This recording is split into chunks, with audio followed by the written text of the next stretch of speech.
So the major difference between mode and modality is syntactic concept and the other is semantic concept. So that is the major difference between the two terms.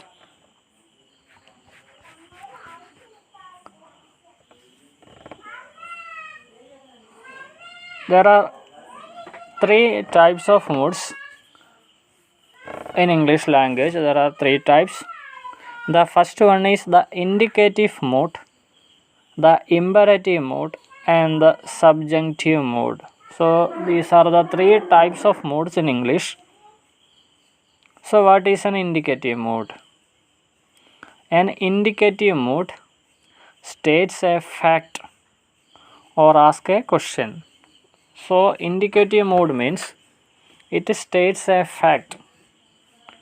It tells us about a fact or asks a question. So when a sentence structure tells us about a fact or asks a question, we can say it is an indicative mode.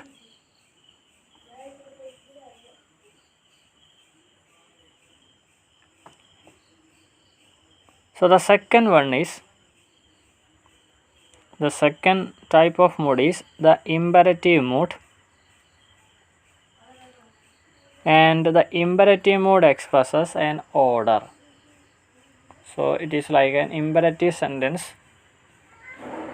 An imperative mode expresses an order. For example, keep away from the sunlight, don't eat garlic.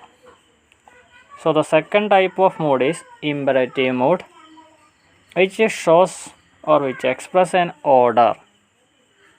And the third type of mode is subjunctive mode.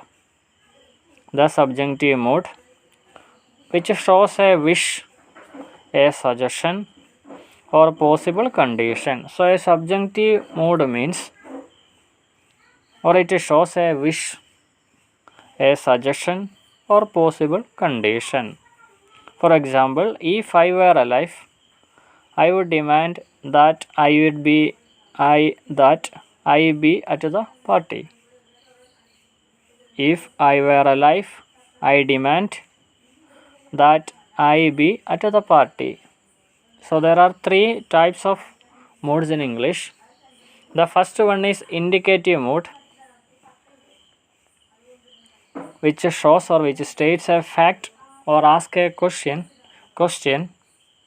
And the second one is the imperative mode, which expresses an order. And the third one is the subjunctive mode, that shows a wish, a suggestion, or a possible condition. So these are the three types of modes in English language: the indicative mode, the imperative mode, and the subjunctive mode.